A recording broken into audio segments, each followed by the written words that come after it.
नमस्कार। मैं अंकित कपूर, कमोडिटी समाचार से बात करते हैं गोल्ड एंड सिल्वर की। आज हम शाम को मार्केट खुला है। गोल्ड इस समय 1,41,000 के आसपास चल रहा है। सिल्वर की अगर बात करें तो 2,20,000 के आसपास चल रही है। मार्केट में मूवमेंट बहुत ज्यादा है। हम देख रहे हैं कभी गैप अप होता है, कभी गैप डाउन होता है। कल के दिन में गैप अप हुआ था तो वहां पे ट्रेड करने को नहीं मिला। आज गैप डाउन हुआ है तो वहां पे ट्रेड करने को नहीं मिल रहा है। तो मार्केट में कंफ्यूजन बहुत ज्यादा है और just because of global tension जो अभी डोनाल्ड ट्रंप ने फैला रखी है। कभी वो कुछ स्टेटमेंट देते हैं, कभी कुछ स्टेटमेंट देते हैं, कभी वो अपने आप को जीता हुआ बता देते हैं, कभी वो बोलते हैं कि ईरान से मेरी बातचीत चल रही है, फिर थोड़ी देर बाद बोलते हैं कि मैं अभी वापस से अटैक कर सकता हूं अगर आपने मेरी बातों को नहीं माना तो। ईरान ने कहीं ना कहीं सटीक शब्दों में अपनी कुछ शर्तें रखी हैं। उस शर्तों के बिना पर वो बोल रहा है कि अगर ये युद्ध खत्म होगा तो मेरी शर्तें माननी होंगी। उसकी सबसे पहली शर्त यह है कि जितना भी नुकसान हुआ है उसका मुआवजा मिलना चाहिए। दूसरी सबसे बड़ी उसकी शर्त है कि आइंदा कभी भी कोई युद्ध नहीं होना चाहिए। इन सारी कंडीशंस को उसके ऊपर फेवर करते हुए कहीं ना कहीं बातचीत हो रही है। तो लेकिन डोनाल्ड ट्रंप ने उस चीजों को मानने से मना कर दिया है।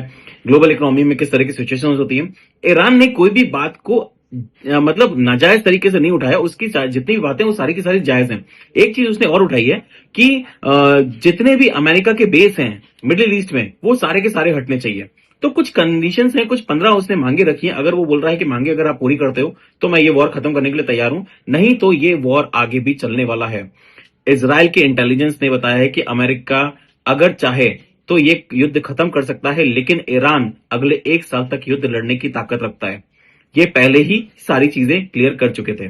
तो मार्केट में इसी वाले कारण से वॉलिटिलिटी चल रही है। हम देख रहे हैं गोल्ड के अंदर इस समय 1,41,000 के आसपास चल रहा है। अगर कोई भी गिरावट मिलती है 1,38,000 से 1,36,000 के बीच में तो वापस एक बार बाइंग करी जा सकती है। स्टॉप लॉस यहाँ पे 1,30,000 के नीचे क्लोजिंग बेसिस का रहेगा। वापस उछाल मिलता है तो 1,48,000 1,50,000 तक के लेवल्स देखने को मिल सकते हैं।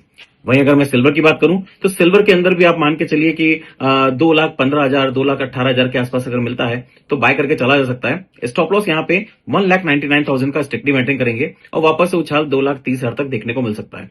मार्केट इस समय दोनों तरफ के मूवमेंट कर रहा है तो इसलिए थोड़ी सी क्वांटिटी को कम रखिएगा और स्टॉप लॉस स्ट्रिक्टली मेंटेन करके चलिएगा।